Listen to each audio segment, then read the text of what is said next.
MartiniInTheMorning.com. Always a good day when Holly Foster Wells comes and teaches us more about the life and the career of her grandmother. It's not just Peggy Lee as your grandmother. I mean, there's something. There's Peggy Lee that we all, we love her music and admire her talent, but she's your grandmother. She's my grandmother. And in fact, I didn't know about her career really growing up. We didn't just sit and talk about her singing all the time. And so as an adult, I've had to educate myself. Should have called me. Right. I've had to learn a lot more. Miriam has to educate herself. Yeah. Especially on redoing kitchens. Look, Brad, just continue on. Look at this book. There's a picture of Peggy, Miss Lee, with Paul McCartney.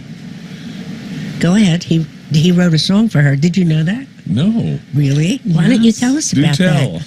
Well, let me tell you first, this book is a book that I myself put together just on, Apple with photos, iPhoto. You designed this? Yeah, I did, because actually I made it for Reese Witherspoon and Nora Ephron. If you don't know, Reese Witherspoon has been for some time working on a biopic about Peggy Lee where she'll play. Is she directing it too?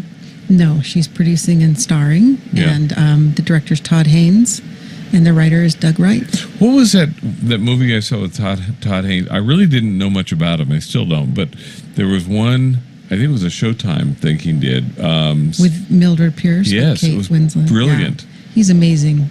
But this book, I put this together because I wanted them to see photos and have some different facts about my grandmother. Wish I could show you this book. It's incredible. So I just brought it to show photos. But yes, that's a picture of Paul McCartney with Peggy Lee. And he came to dinner, he and Linda, one night. Came to dinner at the house? Yeah. And he said instead of bringing wine, he brought her a song. And then he ended up producing that song for her album. The title song is Let's Love. Brad, are you listening to this? Because your back is turned. We don't know whether you're listening. I'm downloading the song as we speak. Keep talking, and ladies. Dave Grusin produced the album, but Paul McCartney produced. So how did you feel sitting in the house with Paul McCartney at the dinner table? Or didn't you have any idea? That night. Oh, you weren't there? I wish I was there that night. Oh. But he was a fan of hers, and since he was a teenager, he said. And so... Yeah, he's famous for I mean, he's well known to like this kind of music, and in fact he did that album a couple of years ago called Kisses on the Bottom, where he did some standards, and in fact the first song that he and John Lennon recorded in their demo that got them their record deal was a Jimmy McHugh song. So I mean, it was a song that the Everly Brothers had done before, and the harmony, the John Lennon and Paul McCartney liked the harmony, but he's famous for liking this kind of music. And but it's funny that he connected with your grandmother. When did this happen? This was in the 70s, and the album was on A&M. And actually, I just got to meet Dave Grusin just 2 weeks ago, and what an honor that was. He produced the album, as I said. So. Wonderful producer. Yeah. So Peggy Lee had a lot of fans from different walks. I mean, have you been contacted by different people from Hollywood and so on? People that have a connection to Peggy Lee, the people that admired her music or writing. I mean, she was really active in Hollywood, but kind of in more of a background role, because I mean, there's so many people that didn't know her involvement in movies like The Lady and the Tramp. I mean, they knew she was involved, but they didn't know to the extent. I had no idea that she wrote all those songs. I know, it's interesting that more people didn't know about her writing. She's written over 200 songs, and those songs have gone on, many of them, to become standards of their own, being recorded by so many different people. Like, you just played Queen Latifah, but she's been covered by everybody. It's funny because how would they know unless she talked about it? And obviously she didn't talk about the fact that, hey, I wrote this song or whatever. Well, some people back in that era, you knew of them as songwriters. I mean, you knew the Gershwins and Irving Berlin, and I've learned since I started doing this music about Jimmy McHugh and Dorothy Fields and so on.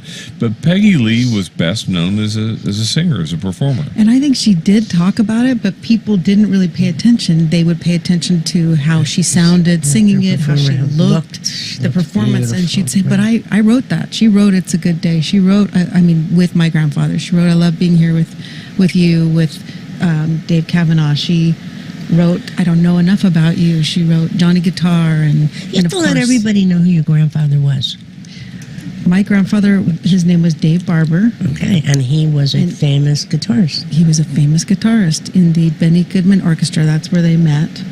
And, I mean, he performed with other people before Benny. And then my grandmother said she heard him play before she even saw him, and What she a fell in handsome love. guy. Yeah, he was handsome.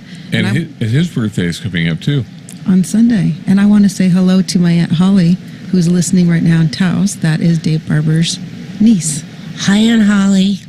who I'm named after. You have family listening all over the country. Yes, I want to say hi to my brother David. He is in actually Wimbledon, North Dakota, right now, listening in the grocery store. Yeah. That's the big meeting place there. But there's a museum in Wimbledon, the Peggy Lee Museum. It's part of a beautiful Midland Continental Railroad depot museum. And it's the depot where my grandmother grew up as a child. And That's where her museum is? That's where her museum is. The whole top floor of the depot is the living quarters where my grandmother lived with her family. And that's where her museum is. And David is there this weekend. They open it up every summer over Memorial Day weekend, and then they keep it open through Labor Day weekend. Are they having a great big celebration today? Today, right now. Yeah, this whole weekend. Isn't that fabulous? A bunch of Eggstrom family members, many of whom I haven't met, from South Dakota are there, or coming for the weekend. And so how wonderful. Very nice that David goes and is just kind of a host for the weekend there. It sounds like fun. Peggy Lee, born 97 years ago today. She's on martiniinthemorning.com. Martiniinthemorning.com. Miss Peggy Lee, some examples of her live performance. She liked being on stage, didn't she? She loved being on stage. Yeah. You could tell. She just, in the live recordings I've heard, she just sounds like she's having a lot of fun. You know? Yeah.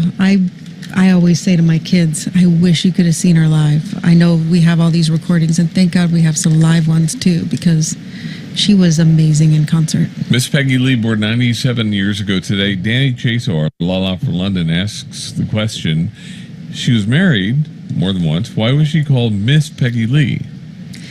Well, that's kind of a funny story.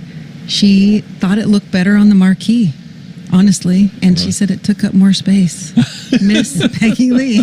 Really? That's what she says. That's funny. Yeah. She worked with a lot of like amazing people. She and a lot of people I never knew that she worked very closely at one point with Frank Sinatra on an album. Right. He conducted her album, The Man I Love.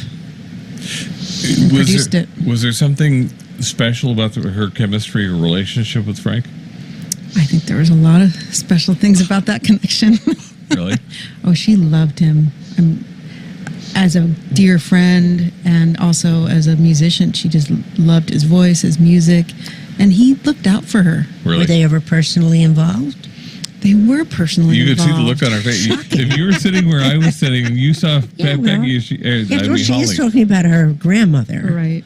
But we're interested. She was personally involved She was for a little personally while. involved. Yeah, I think that they had their own lives and everything, but every now and then things would come together. You know? Good for her. With Frank Sinatra conducting Nelson Riddle's orchestra, Peggy Lee and The Man I Love on martiniinthemorning.com. Miss Peggy Lee, along with Frank Sinatra conducting Nelson Riddle's orchestra, The Man I Love on Martini in the Morning. Peggy Lee, born on this date 97 years ago, 1920, the year before Mother Miriam was born. Leave me out of this, please. Usually I say the year after. Please leave me out of this. Okay, So is you this a just- statement that she's made? She made that statement. What's It says, the way I've gone is the way I've had to go. Right. The way I've gone. Read into that. Wow.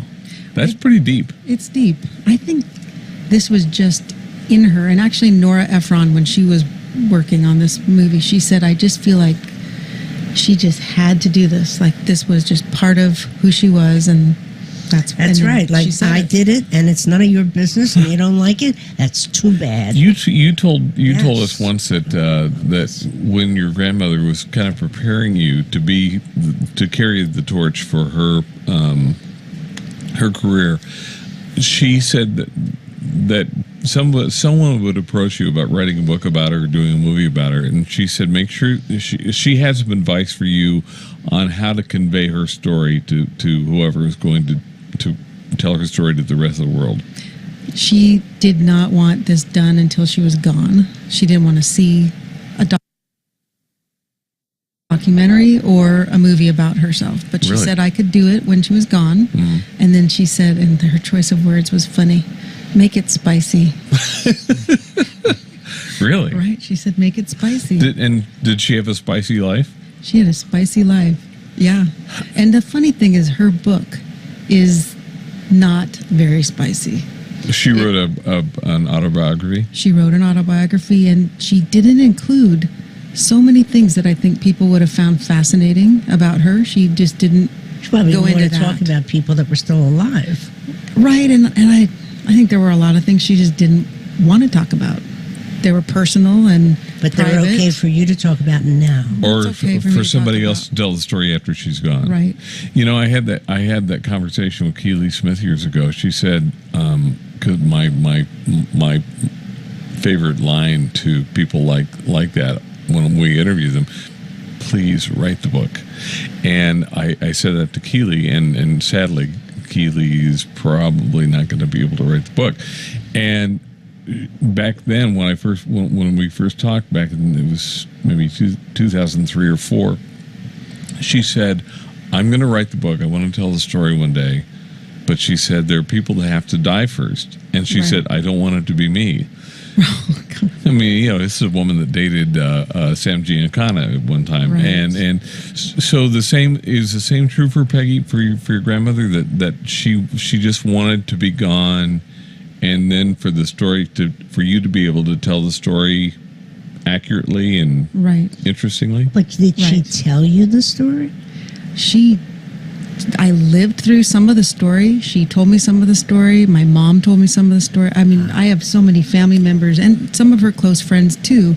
So I feel like I'm putting together a puzzle, and it keeps evolving. Honestly, I just was telling you how I just brought to LA all of my mom's belongings. My mom passed away, as you know, 2.5 years ago, and I just couldn't bear going through the papers until recently. Right. And I do it like one box at a time because it is very emotional. And this last box, I found correspondence from both of my grandparents, my grandmother and my grandfather, that they had sent to other people. And then the people had returned the correspondence to my mom, and my mom's been holding them all these years. I had no idea. But being able to read what was in their heads, these letters were when my grandmother was pregnant with my mom. Wow. Unbelievable stuff. So I feel like I'm still putting the pieces together. And this is why it's a good thing that the movie has been stalled so many times. There's a reason for that. I swear you're right, because there's so much more that I know now. Exactly. That including it's a whole new movie. Someone came up with, if you can believe it, my grandparents' wedding video. Really? Yes. A musician, his son Josh Rushton, found this film in his dad's garage that's been there for all these decades, never been seen, and it's the actual film footage of my grandparents getting married. Wow. That's 1943. So you put this book together initially for Reese Witherspoon and Nora Ephron when they first started working on the movie, just to give them... No, you put it together for her mom. No. I did put it together for Reese and Nora because I felt like I wanted them to see these behind-the-scenes photos. Right. And then you'll see in there's a lot of little personal tidbits that you can't read about her anywhere else. Yeah. And then my mom, I showed it to my mom and said, look at this book I made for them. And she said, I want that book. So I printed another one for her.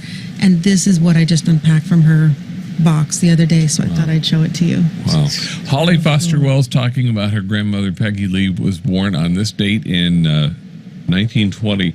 So Paul McCartney came to dinner at Peggy Lee's house. Right. And instead of bringing a bottle of wine or a gift for the host, he brought a song. Right. That's amazing. Right. And then wrapped a whole album around it, which Dave Grusin produced, but Paul produced the title track, Let's Love. And this is that song, Peggy Lee, on martiniinthemorning.com. So if you want a bottle of wine, don't invite Paul McCartney over, but if you do want a song... Right. You he's know a what's good dinner guest. funny about this? My grandmother was in London years later, and she was standing on the street in front of Westminster Abbey with a Sony Walkman recording the chimes of the bells. Right, she right. wanted to hear that sound and have it. And who happens to be walking by at that moment but Paul and Linda McCartney? Really? And she has the whole conversation on tape. Really? Yeah, isn't that funny? So that brings up a question. With the movie that's coming up about Peggy Lee, is it going to be a snapshot, like a period of time? Is it going to be her life? It's not cradle to grave. Cradle to grave. That's it's not cradle to grave, which I'm happy for. Yeah. It focuses in on some specific periods that are, more interesting. Really? Yeah. So a conversation with her and Paul and Linda McCartney. I mean, that would be an interesting little snapshot for a movie, wouldn't it? It would, but that is not in the movie, unfortunately. Have you read the script? I've read the script. Oh, really? Oh, yeah. But hasn't it changed since you found all of these other things that you would like to put in the movie? I think that they're going to do one more draft of it, but the Basic. bones of it are done. So they know basically what they want to visualize and what part of her career in her Right. life. Yeah. And Doug Wright is the writer, and he actually worked closely with Todd Haynes on writing the script. Todd had some input, and it is everything I hoped it would be. Really? I was so nervous when they gave it to me and I read it the first time. I was like, oh boy. You almost have to turn off the granddaughter Yeah. filter of course. and just really read it like this is a movie.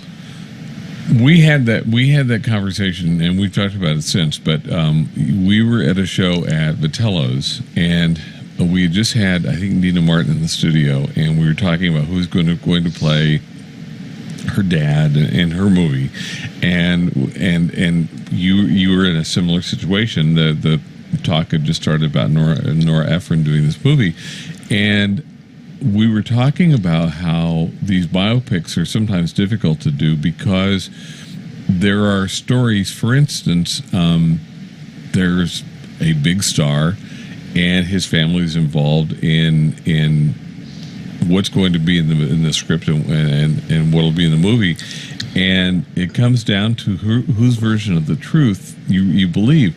I mean, there have been stories about, and we talked about this at night. There have been stories about your grandmother that may or may not be true. How do you decide which of those things are going to go into the movie? Which of those moments in time are going to go into the movie? How do you decide the entertainment value, the truthfulness? How do you decide? Well, I actually didn't really decide. It was Doug Wright, the writer. Uh-huh. He came to my house for a week. He read through every single notebook that my grandmother kept. She had Really? these journals. He went through her scrapbook. He went through her personal correspondence. And then we talked for hours and hours. He went up to Idaho. He interviewed my mom for hours.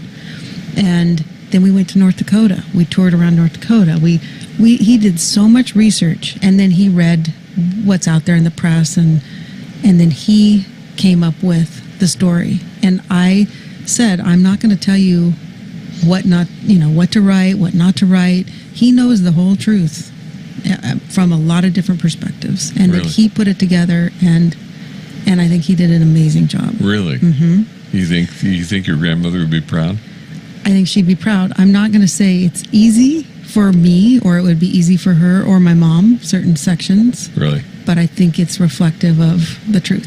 So when is this going to start filming?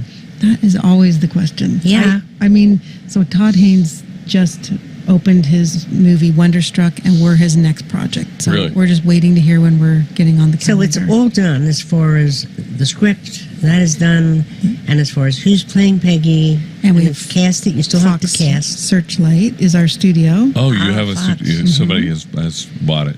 Right, Basically, yeah. and Mark Platt is our amazing producer. He's the gentleman that just produced La La Land, and I mean he's Oh, that's did fabulous. Wicked on Broadway. He Yeah. did Legally Blonde with Reese. He's done Wow. a million movies. Oh my goodness, that's wonderful. So we have a great team, and it's a great story. So So you're I just can't waiting wait. for the green light. I know, and they did such a good job of integrating the music, Really? the songs they chose, and how they. Is it going to be Put her them- voice, or is Reese going to be singing her voice? She's a nice voice, Well, I but know she's not Reese- Peggy. Wants to sing, and I think that was the idea that she would do it, but she did say to me, if I can't do it perfectly, I won't do it. So I mean, she that'd be so she hard. did a good job with in I'll Walk the Line playing June Carter, but it's a different. it's different. Yeah, I mean Peggy's. There's nobody like her. It's a one of a really. She was a one of a kind singer. I don't hear very many people at all that sound like her. Huh. I mean, I really. There's no there's a one. little hint of her in Madeline Peru, A little, I can hear that. but I've never heard it anywhere else. So would it be possible that she would have to lip sync? But at the same time, that's kind of weird too. Well, it's been done both ways. You know, so when they've done so many pictures about Frank Sinatra, they never really had anybody lip sync. Whomever it was, just did the music. He's another one that you just It would don't be want very to imitate. difficult. Exactly. Yeah. So it's so hard. I saw a picture in this book that you put together for your mom, and it's got a picture of Peggy Lee performing in front of. I know what it is because I can just see the mic flag. She's performing in front of a American Forces Radio or Armed Forces Radio Right. microphone. I know that because I spent my 4 years in the Air Force doing Armed Forces Radio, and there were some. I think these are from a series of recordings she did for Armed Forces Radio. If I'm not mistaken, the album's called "At Last: The Lost Radio Recordings." Right. Now, Peggy Lee. here's the star of our show, Peggy Lee. Martini in the morning from the Lost Radio Recordings. Peggy Lee doing a great Jimmy McHugh song. I love that song. It's a most unusual day. Most days here with Mother Miriam are very unusual. Oh, please. So another song. A couple weeks ago, some guys were in the studio. Dave Damiani, who's a friend of ours, and the guy that does his arrangements is this brilliant bass player. He's great. I know that. Alex. well. Yeah. Right. Alex Frank. Alex heard me playing as they came in. I was playing James Torme from his last album was called Love for Sale. On that album, he does a song called Come Back to Me. And Alex said, "Oh, wow, that's really cool. That's the Peggy Lee arrangement. That's just completely the Peggy Lee arrangement. That's great. I've never heard anyone else do that arrangement. A lot of people have done Come Back to Me, but the arrangement that your grandmother did was very, I thought, and when I listened to it, it's a very unique arrangement. Did she do her own arrangements, or did she just look for people that did?" She looked for people who did great arrangements. Yeah, 'cause she had- worked with some of the best. Yeah, of course, Nelson Riddle, Yeah. and Billy May, and Victor Young, Quincy Jones. Just Who did one of my favorites from her golden earrings? I don't know that one. I mean, I know the song, of course, but I don't You don't know know? who did their. I have to look it up. There is One of an my amazing favorite discography. recordings Ivan Santiago did. He's this amazing, knowledgeable Peggy Lee fan who knows way more than I do about my grandmother's career. He put together this website, and it lists every musician she's ever worked with and every There's so much. arranger. There's Oh, so much history to this yeah. wonderful woman. Do you find this process of doing the movie and advancing your grandmother's legacy? Do you find it an education? Oh, it's such an education, and it really, to say it's an honor is an understatement. I love it. It's so personal to me, and the fact that there are fans, people around the world who I don't even know who are invested in this with me. I feel like, they share photos and stories and recordings. I'm so grateful to be able to do this, and that she entrusted me with this. It's really amazing. She was born 97 years ago today. Peggy Lee of MartiniInTheMorning.com. Miss Peggy Lee, swinging it. Come back to me on Martini in the Morning. She was born on this date in 1920. And Holly Foster Wells is here in the studio. So you probably get asked all the time, and I hate to ask such a pedantic question, so a simple question, but do you have a favorite song? Right, people do ask me that question. It's kind of a dumb question because how many songs did she record over the course of her career? Over 1,000. So, and she wrote over 200. Over 200. So how do you can only say one of my favorites. You just can't say. I know. How can you narrow it down? Well, there are different songs for different things. So when I would watch her perform live, the song like I had to come out from backstage because I wanted to watch her would be, believe it or not, Johnny Guitar. Really? When she would perform, she wrote that song with Victor Young for the movie with Joan Crawford. And there was something about the way she sang that song. It rips your heart out. For my grandfather, you know. I know she wrote it with him in mind, you know, and I can hear her singing in my ears. It was just haunting. So I would come out and I would watch her sing that song live. But then Angels on Your Pillow, she wrote for my mom for her Broadway musical Peg, but it was the song, she wrote it with Paul Horner. Amazing music by Paul Horner. I sat with him when Carol Welsman did that song, when she debuted her Peggy Lee tribute album. Karen and I sat with Paul Horner, and it was kind of, when she sang that song, and we were sitting with the guy that co-wrote that song with your grandmother, it was kind of surreal. It was kind of one of those do-do-do-do, you know, it's like, it's weird. It's just, it's like it's not real, you know? Well, I have lots of moments like that. Actually, it's just because she used to say to me, Angels on Your Pillow at bedtime, and that's what she said to my mom, and then my mom said it to me, and then I say it to my kids. It's our family saying, and to have this beautiful song and now having other people record the song is such a huge compliment. My grandmother always said the greatest thing to her was hearing a song that she wrote sung by someone other than herself. Really? Right. That was the highest compliment really you could pay her. That's I mean, and I've heard other writers say that. I heard Sting did an interview once about his song Fields of Gold, and the artist died very young. Eva Cassidy covered it, and she does a beautiful version, and Sting said, that's the best version of this song. And I think that's part of the songwriter thing. It's like hearing somebody else do your song and maybe doing it even better than you do it. You know, there's something to that. Right. So Nat King Cole recorded the song my grandmother wrote with Victor Young, Where Can I Go Without You? And she liked his version better than her version. Really? Right. She wrote that song? She wrote Where Can I Go Without You? With Victor Young.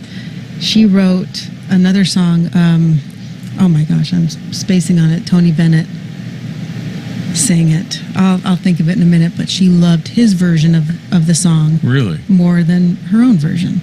Wow.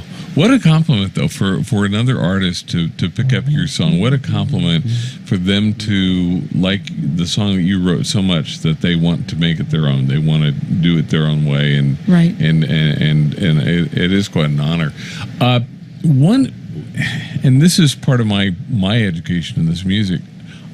I knew the song Fever from years back, and but I didn't know that the original Little Willie John version and the Peggy Lee version, the hit version, were very different.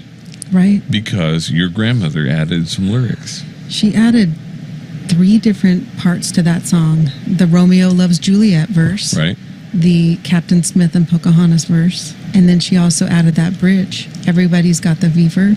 That is something you all know. Fever isn't such a new thing. Fever started long ago. I mean, how many people know that? I mean, no, a lot of people don't know that Little Willie John had a hit with it before Peggy Lee, because Peggy Lee's has become the version of it. But to find out that she actually added lyrics, was that kind of a no-no back in those days, to add to a writer's Well, I think it still is. You need to ask permission. If you're going to change a song, you need to clear it and ask. And actually, Charlie Pignon and I have been talking about this lately, and he runs Frank Sinatra Estate.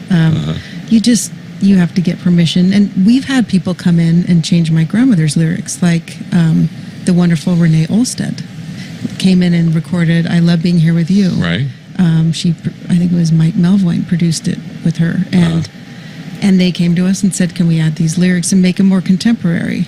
And we said, "Of course." But the thing is, you have to give credit, you know, and they don't get part of publishing. It becomes very, technical. It's a business. It's a business. They don't. Right. They don't call it show business for nothing. Right. Peggy Lee on MartiniInTheMorning.com, born 97 years ago today, and her music is just as current as it was when it was first recorded.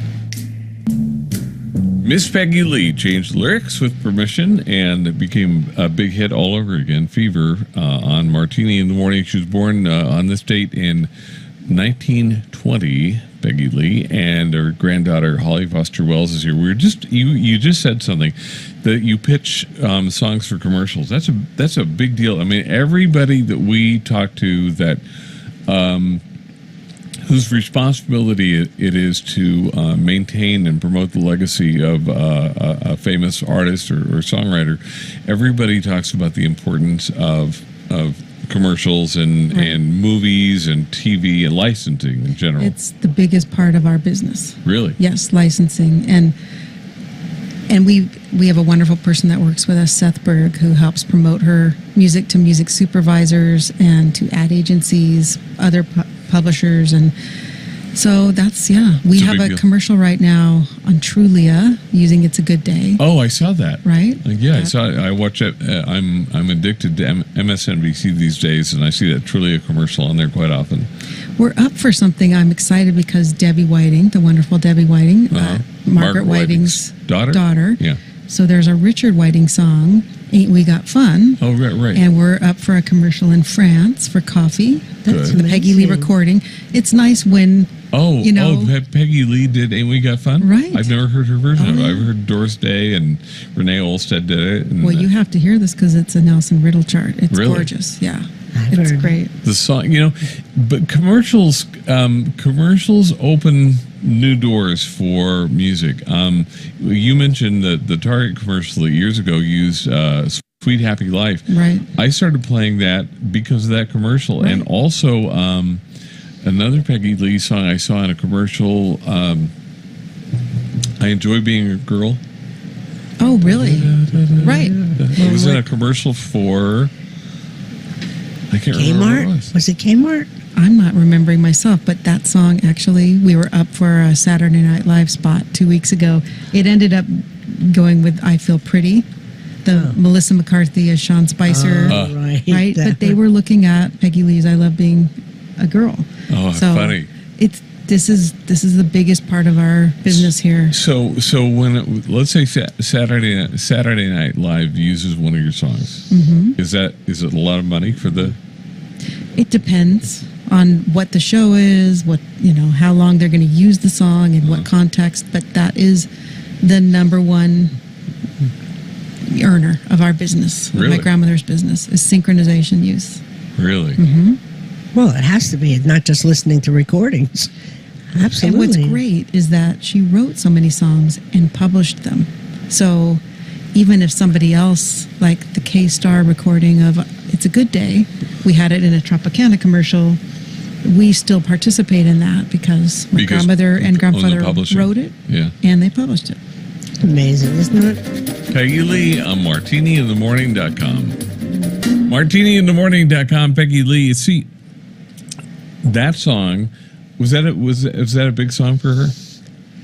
Not really. I mean, but what made it stand out? I saw it in a TV commercial, and I thought that's really cool.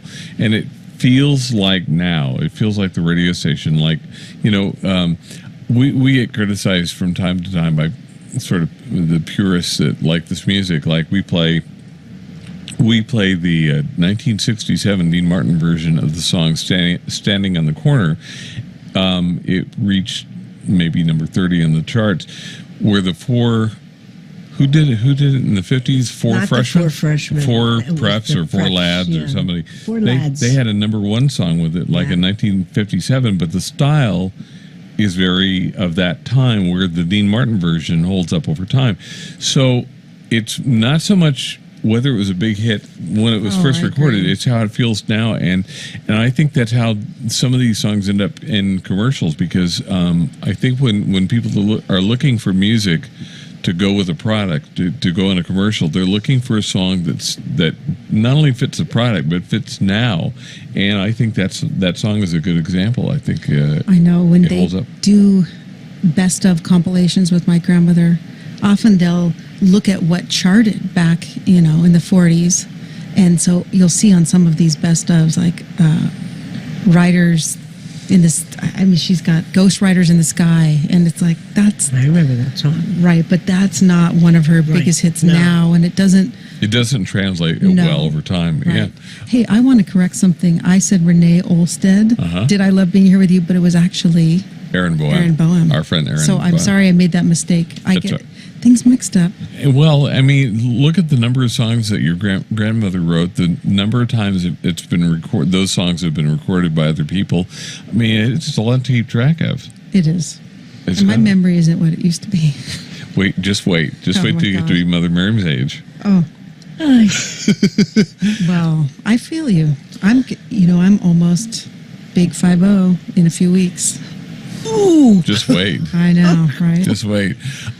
So we were all talking in here, and it got a little weird because Mother Miriam said it's almost like I feel Peggy Lee's presence. Do you love kind of that. feel her as you do your work to advance her legacy? Do you feel her? Well, I wish I was psychic. I'm not psychic, but how can I not feel her? She's in my office, pictures of her around me, her music around me. I'm writing about her every day. I have pictures, a picture on my desk of my mom, my grandmother, and my grandfather. And I feel like the three of them, I'm just continuing their work. And then one day when I'm not here, hopefully, my kids or my nephews. Well, you my do niece. feel them. This is your family, Right. And just because they're physically gone, it's like any of us who have Right. lost people. But You feel I was them. telling Miriam that I went to a psychic once, and this psychic said to me, she didn't know who my grandmother was. She said, "There's a woman dressed like she's from the 1940s, and she sits on your desk every day and tells you what to do all day long." See? And you know what? She probably does. Guided by the spirit of your grandmother. Is she your grandmother, or is she a star? Well, she's both. Is it? Do you have to sometimes separate? Oh yeah. In fact, there will be times when I'm just doing work. I'm finding a song for whatever, and I'll be listening with more of a business ear. Like, does that sound good for this product? And then I'll hear her sing something, and it will trigger a memory, and I could just burst into tears right there. Really? At my desk. Yeah. I was listening the other day to a song. At the end, she whispers, "I love you," really gently, quietly, and I was like, I just burst into tears. Really? Yeah. It's like she's saying it to you. Right. Yeah. Wow. It's Beck- so personal, I have to say. It's not that she had multiple personalities, but she really was a grandmother. She was the girl from North Dakota. She was very, very down to earth. And then she had this larger than life persona that was the diva, and both are true. The many personalities of Peggy Lee. Right. Holly, thank you. One of the things that's great when Alex Frank, the bass player and terrific young arranger, when he pointed out that James Torme had done Peggy Lee's version, or Peggy Lee's arrangement of "Come Back to Me," I emailed Holly, or I had Miriam email Holly and said, "Do you have a copy of that song?" So we didn't have it. And one of the things that's great about having you around is that when a situation comes up like that, we could reach out to you as a resource and get information, get music, and I really appreciate that. Thank you. Oh, well, thank you for being interested, and I'm so impressed that he even had the ear to know that. Immediately, right? he knew it was Peggy's song. fantastic. Yeah, and we're blessed in that way. That with guys like Dave Damiani and Renee Olstead, we talked about earlier, Aaron. With some of the young artists that we've had the opportunity to work with, we see a whole new generation like taking up this music and advancing it and keeping it current, keeping it alive, and it's very exciting to be part of that. A very small part, but to be part of that. And I'm really grateful to all of the younger and newer musicians that are keeping this going. Yeah, it's fun. We don't have people in our family who sing, right? So some of the other estates, there's like James Torme or right. They carry the. Or Dina for her dad. Exactly. Yeah. It seems like almost, and of course Nancy Sinatra and AJ. They sing. We don't have anybody, so I'll be the one. Like I said, like she said, we don't have anyone. Right, we don't very have anyone. funny. Right. So I'm so grateful to people that keep performing her songs. And we're talking grateful to about her. you for keeping this going because for me personally, she was one of a kind, always will be. She's incredible. And I'm so happy that other people get to hear her. Oh, thank you. One of the things that Holly has done for us, one time we were talking, and I was talking about how much I love Johnny Mercer and Harold Arlen's music, so many of their songs, and I talked about how one of my favorite songs was "Come Rain or Come Shine," and Holly said, "Have you heard my grandmother's version?" And that's the great thing. It's like, no, I haven't heard that, and having Holly around to educate us, I guess, to enlighten us, is very helpful. Peggy Lee has done so many great songs. She was born on this date in 1920. She's on Martini in the Morning, and I'm Gonna Love You, Come Rain or Come Shine. Thanks, Holly. Thanks, Brad.